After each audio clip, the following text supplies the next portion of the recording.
a book. I love that. Just so nonchalant. So I did it. So yeah, I did. I wrote a book. Nice. And then people started contacting me and saying, okay, well, do you have some programs? Can you help me? So it just kind of grew. It just, some seeds got planted and it grew. Nice. And I just hit the record button. I just realized that was a little bit of a prep. So if you're just tuning in, this is Regina here, touching base with Conscious Conversations. And I'm on day 6 of my Conscious Conversation series. I'm so happy and delighted to have Angeline Hart with Gorilla Love Coaching. And Angeline was just sharing a little bit about how she got into her coaching work. And it all started with when she was younger, when she was 16, right? You started dating and your friends all said, whoa, how'd you get that guy? He's pretty awesome. And then if you guys broke up, it didn't work out, they would run after him. And then you decided to write a book. And I read the book. I love the book. I think it's really funny and it's cool. And share with us a little bit. Well, and I'll quickly, just for anybody that's just tuning in, I'll share. Thank you so much for showing the picture. I love the style of the book because it's really interactive, right? You have a workbook, you have quizzes. And what's cool about it is, the reason I decided to have this interview today and to speak with you was, one, because I had a personal experience that brought me to you, and I just had fun with the dating styles and learning more about what I don't know and what I do know and implementing all that. And I think for anybody in the dating world, and, correct me if I'm wrong, but dating can be such an unconscious thing. It can be really, what I think some people don't like about it is that it can become very mechanical and very, like I talk to some of my single friends and they say, oh, it's so unfun and I hate dating and it's so annoying. And, part of it is because of the perspective and the way that they're looking at it. And so, what does dating and consciousness have to do together? The truth is everything. Because if you're not conscious about who you are as a person and what you bring to the table, I'm sure you'd agree with me. I do. Right? Well, what can you bring to the other side? And what are you offering? So if you're willing, share with us a little bit about why gorillas. We could have chose monkey, or we could have chose lizard, which I won't give it away, but there's some of those in the book. But well, what happened for me is I lucked out. I had a really good dad. So I had a pattern in my head subconsciously of what good men are like. So we naturally follow these patterns that we have. So if you had a critical, negative, abusive, over-controlling, or something like that father, then you have that pattern and you will go to what's familiar. Well, what I discovered was that women, it's kind of almost like what you just said, women and men are not really conscious about the choices that they're making out there in the dating world. And how I discovered this is I had a girlfriend who'd been married and divorced, and she's very attractive, and she dated a lot. And she said to me the same thing, that main thing I hear from most women: I can't find any good men. Mm-hmm. And I said, I've always found good men. And so I said, I'll help you. And so we went out. This is a few years ago, quite a few years ago, actually. And we went out to what was then known as a singles bar. And that was back when people smoked, and so it's kind of dark in there and stuff. And I said, so look around. There's a lot of men in this room. Look around and tell me, who are you attracted to? So she's looking, and she said, well, that guy over there. And so he's about 20 feet away. And Regina, I'm not kidding. I literally went, I can see he's trouble from here. And she goes, what do you see? What are you looking at? And that's the first time that I got it, that other women weren't seeing what I was seeing. So I started trying to find a way to describe what I was seeing. Well, let's see. What you want to look for is somebody who's considerate and who listens to your feelings, and respects. If you say you like or don't like something, he doesn't try to push you around. And someone who's kind to children and animals, and someone who's masculine. You want him to own his own space and become. And I realized I was talking about my dad, because he's truly my example of a healthy, loving man. And I can't just say, well, go out and find guys like my dad. And so I just had this image go across my mind of this gorilla walking through the jungle, and he's masculine and he's leading his tribe, and they're all following along. He's taking care of them and all this stuff. And I said, well, kind of like a gorilla. And so then that became really easy for women to picture, because an animal is neutral. Whereas if you try to describe, well, somebody like Matthew McConaughey, or maybe somebody like Tom Cruise or whatever, we've got all these additional baggage that we put on them. But when I say a gorilla, they can then find a man who has gorilla kind of qualities. Does that make sense? It totally does. And if I remember right, a gorilla is family oriented, is very aware of their surroundings. And what I love about your book, am I right? There's 21 different manimals, right? 12. Sorry, I mixed them up. Okay. But it works out like 21 because anything, you can take my free quiz. It's on my website. It's on gorillalove.com. And what it will tell you about any man, say you want to take it about your ex-boyfriend, or your husband, or whoever, your son, you can take it, and you can take it as many times as you want. It's always free. But it will tell you not just he's a shark, or he's a gorilla, or he's a panther, or he's a rat. It will tell you how much of each of those qualities he is. So you get a full-on profile. So there's more than 21 possible combinations there, Regina.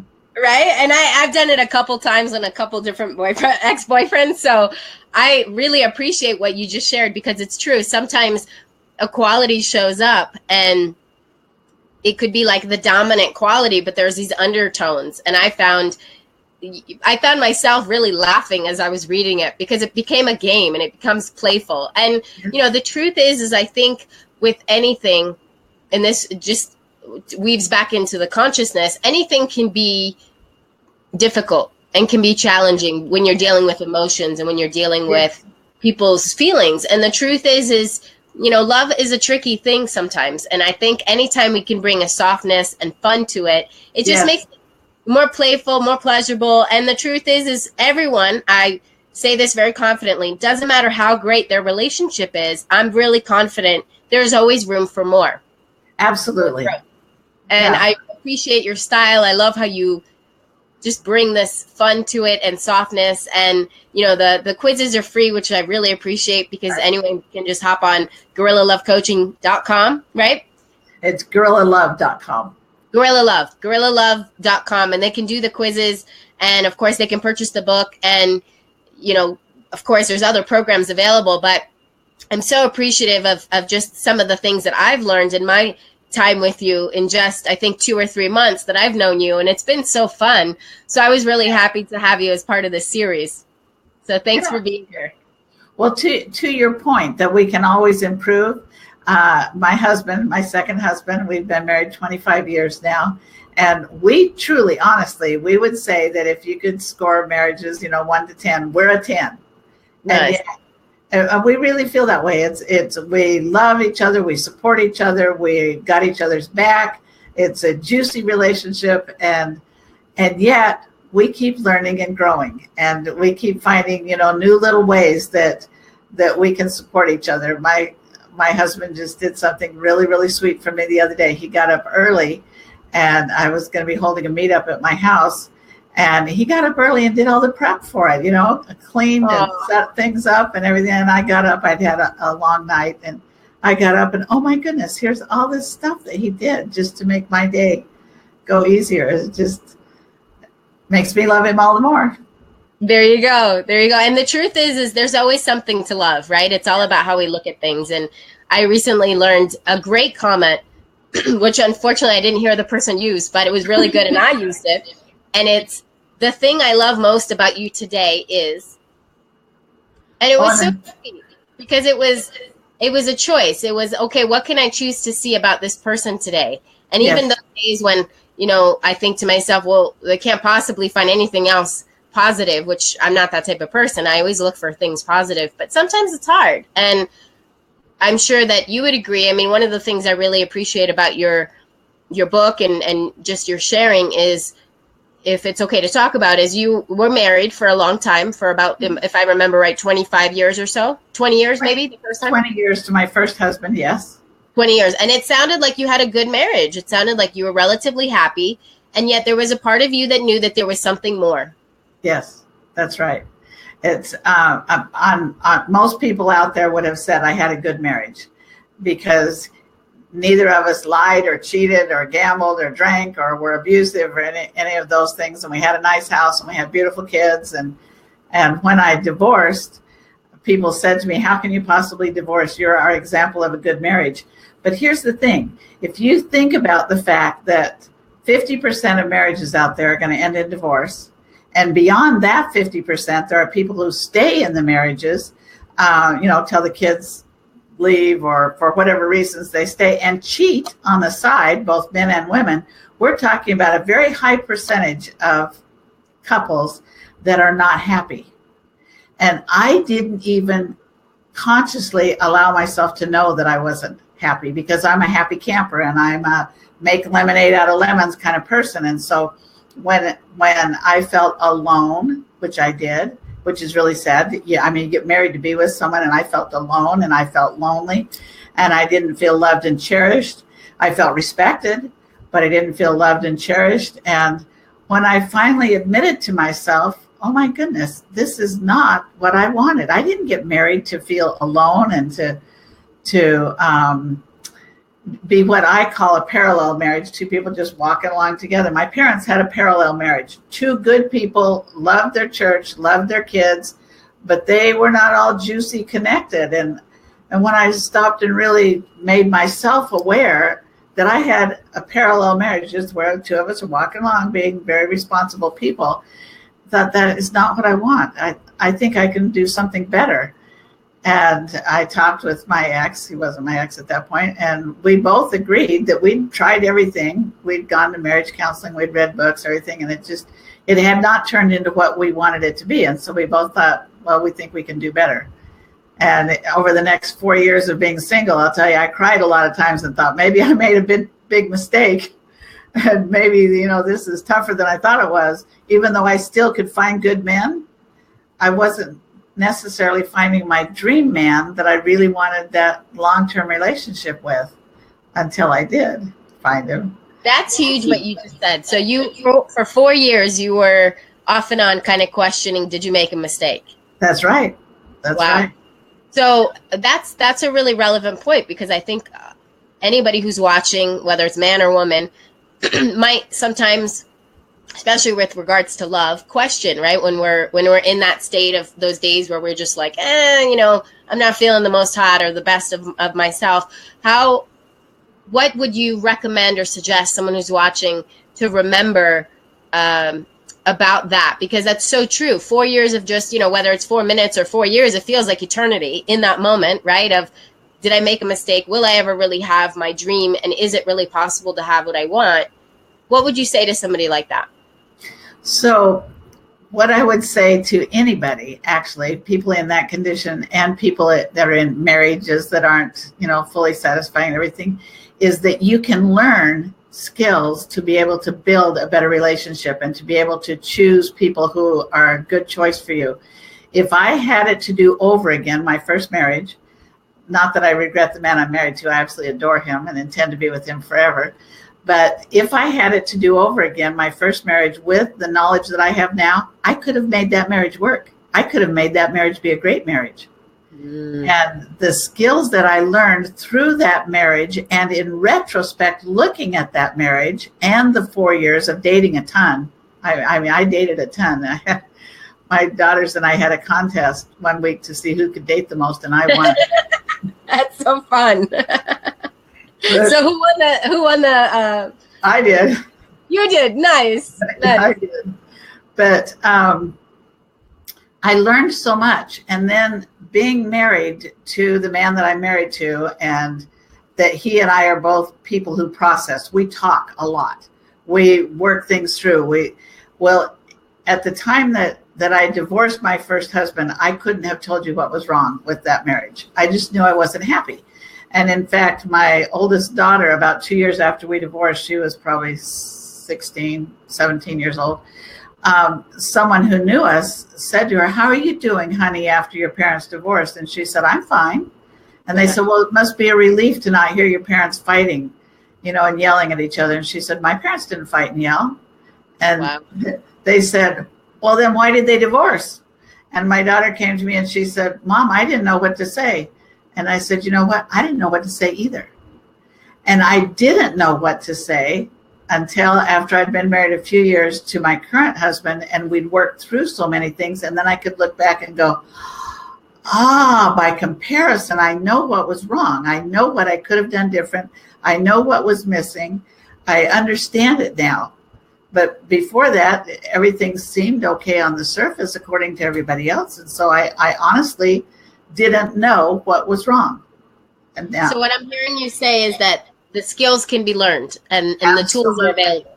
Absolutely. And so what I would say is be committed to not having a parallel good marriage, but get committed to having a great relationship, whether you marry him or not, but get it great, get it juicy. You can learn. You can absolutely learn. And I love the word juicy, because the truth is my opinion, and pardon me, I have a little bit of a cold this week. My truth, what I'm really, really committed to, is having an exceptional, amazing, kick-ass life. And good enough or good isn't enough. No, right? It's just not. It's just not. From a good enough, we can get along relationship, you end up having lonely parents, lonely couples who feel some resentment and some lack of respect, which passes on to the kids. They take that insecurity, that frustration to the school.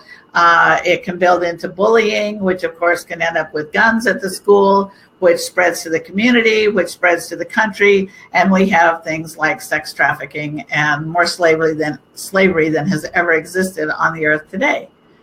And if we were all going for, I want a great, juicy, wonderful, I want to be with this man the rest of my life, or I want to be with this woman forever, relationships, we would stop having wars, I believe. Yeah, and I agree with you. And I know you and I had a really deep, very powerful conversation a couple weeks ago just about that. And that is one of the reasons that I was inclined to have you on the series today, was because I thought to myself,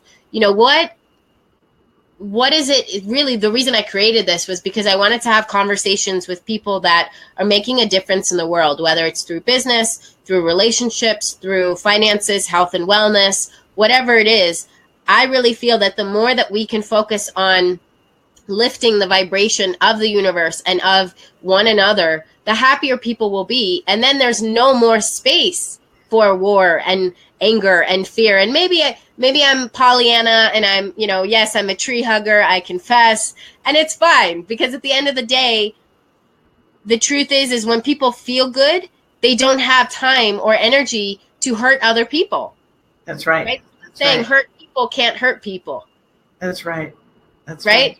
Because, I apologize. Hurt people hurt people. Right. Because someone who feels good about themselves as and is empowered in who they are is busy inspiring and motivating other people to do their life's purpose and work. And I know you're doing yours because you're so passionate and you're so purposeful about your teaching and your coaching. And I was really just delighted to just talk with you about the subject, because it's fun and it's done in such a playful way that it feels like a joy to do for me. And and I really appreciate that about your process. And I love the opportunity that people have to tap into that and not stress about, and I hear it all the time, single friends that just don't enjoy it. And I myself sometimes have to stop and think, oh, okay, what didn't I like about the last person, or what didn't I provide? And I think I joked with you and I said, well, what about a woman's manimal?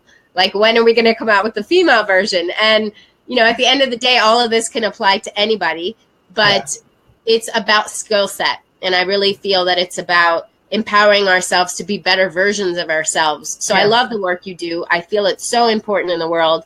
And I know we only have a couple more minutes, but I wanted to share, if you would, a little bit about what do you think we've talked a little bit about people that are, potentially single, but let's say a couple that's already in a relationship and might be struggling with, maybe wanting to stay together or contemplating leaving. Like, how can someone or a couple decide what's the best way? Because you do couples coaching as well. It's not just for singles. Yes, I do.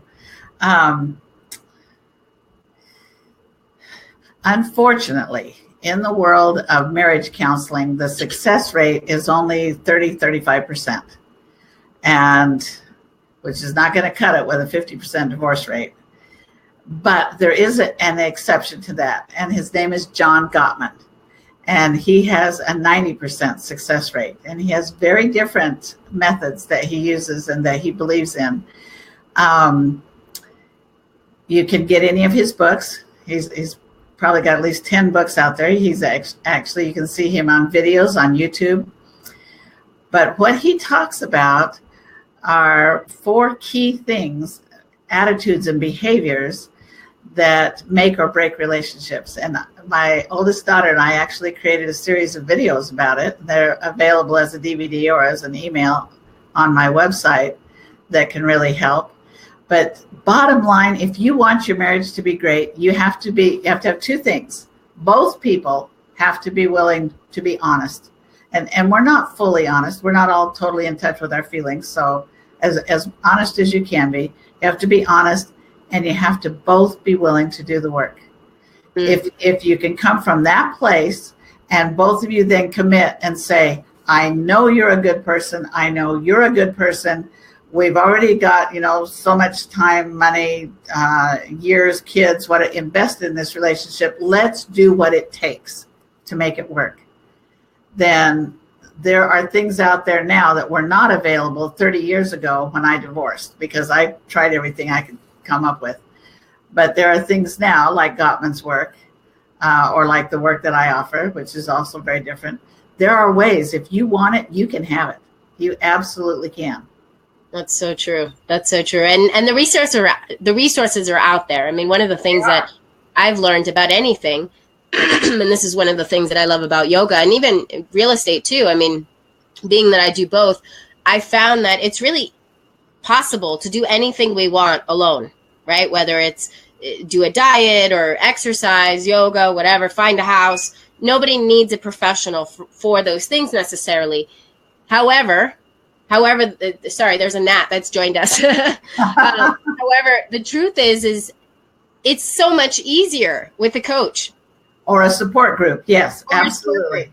Yes. And the truth is I don't know about most people watching, but for me, I'm an accountability, I'm groupie, we'll call it. And I do much better when I have somebody to hold me accountable, because I'm my worst enemy. It's really easy to stay in bed and oversleep, or not commit and, go out with a friend, or decide to work late, or whatever it is. It's so much easier to say no to myself than it is to say no to somebody else. Right. And I think a lot of people, they compromise true love and true valuable, healthy relationships simply because they don't have the tools. So instead of getting the tools, they just say, oh, well, that website doesn't work, or this person's broken, or I'm just going to go on to the next one. And the truth is it's going to happen again and again and again until we fix ourselves. Yes. So I love what you shared, because the truth is like you said, you could have made it work with your first husband, and maybe, who knows? I mean, hindsight's 2020, but the truth is there are tools available. There's resources. There's people like yourself who do the work, who teach, and it doesn't have to be arduous. It doesn't have to be hard. It can be fun. It can be playful, and truly have a support system of love and kindness. And you are such a great coach. I mean, I feel your heart when we do coach work, and you're there, and you're very nurturing and loving. And so if anyone is looking for an outlet, I actually referred a few of my friends to you, so hopefully they'll contact you when they're ready. And if they're not, it's okay. I mean, I've had a couple friends that went to the quizzes and they love the quizzes. And, I was considering a lot of different types of coaching for many years, but I was really stubborn and decided, no, I could do it on my own. And then after years and years and years of beating my head against the wall on different topics, I just said, you know what? how about if I try this? And now I love coaching to the point where I coach myself and I coach other people in different subjects. So I think coaching is really powerful, and I don't want to underemphasize that, because I think it's really important that people understand the value that it provides. Yes. So as a coach, what you find out is that coaches believe in coaching. So I myself have coaches. Yes. Several for different areas of my life. And I actually know therapists, licensed therapists, who are leaving that arena and becoming coaches, because coaching allows such a more personal connection. It's not the therapy where you lie on the sofa and talk about your mother. It's very personal. Someone is right there working with you, helping you, putting out their own heart and their own experiences to help you do your growth. Yeah. And one of the things that I really appreciate about you is you grew up in a household with a therapist, right? Your mom was a psychologist. Yes, she was. And sitting around the dinner table, you didn't talk about the weather. You talked about what? Your feelings, right? Trust. We talked about trust. We talked about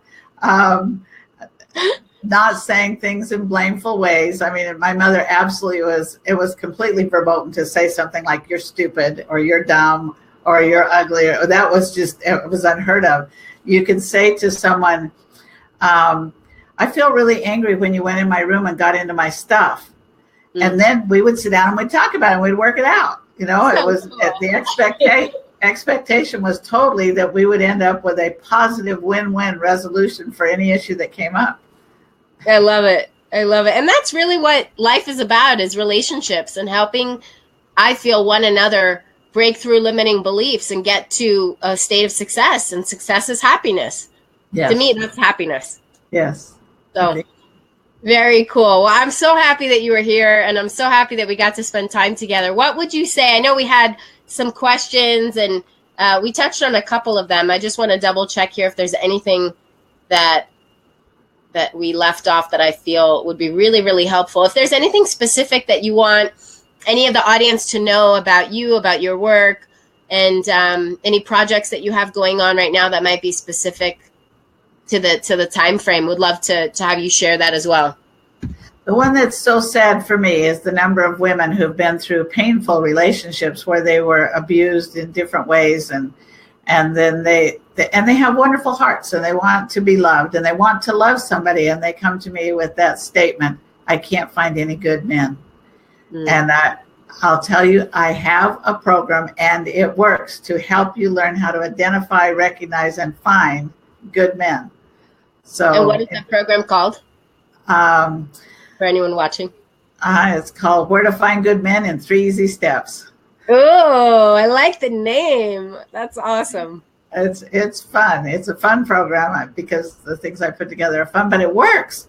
And so if you're feeling discouraged, if you're feeling like I can't find any good men, I'm telling you, contact me, because I'll help you. You can. Absolutely. Absolutely. And I'm a true testament to Angeline's work. I think it's very effective and informative, and it's simple, which is the most important, and it's fun. Good. So thank you so much for being here. Well, Regina, thank you for making me part of this project. I think it's a great project to get good words out there for people to be able to help them in different ways. It's wonderful. Thank you. You're so welcome. You're so welcome. And for anyone watching, if you have any questions or want to reach Angeline, I did post the website link in the bottom of the comments here. I'm going to edit it and put it in the top as well. But feel free to check out the quiz. It's a free quiz. And again, this is the Conscious Conversation series with Reg. And we're literally just having a series of conscious conversations for the next couple weeks, probably about another 2 weeks more we have of this. And we've had lots of changes in the schedule due to Hurricane Irma, but knock on wood, everyone's healthy and safe at the moment, and we're happy to hear that. So great. Awesome. More interviews to come. And Angeline, again, thank you so much for your warm heart and your awesome work. It's really powerful in the world, and I love how you show up. So thank you for being part of this. My pleasure. Thank you. All right. Have an awesome day. I'll see you soon. Bye-bye. Bye. Bye, everyone.